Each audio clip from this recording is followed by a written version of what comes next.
मुंबईच्या वेशीवरच्या दहिसर टोल नाक्यावर सातत्याने होणाऱ्या वाहतूक कोंडीवर तातडीने उपाययोजना करण्याचे आदेश राज्याचे परिवहन मंत्री प्रताप सरनाईक यांनी दिले।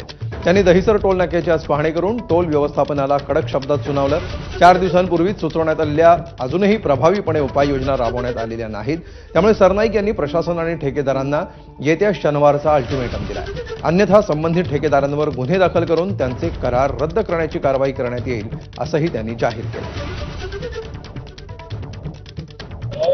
बोर्ड लावले पण नावाला म्हणून बोर्ड लावले। त्यांना असं वाटलं की मंत्री आहे, येऊन गेले, पेपरला बातम्या आला, चॅनलला बातम्या आल्या आणि परत काय ते येणार नाही। पण मी बरोबर त्यांना आज सांगितलं होतं 1:30 वाजता येतो, मी 21 ला झालो।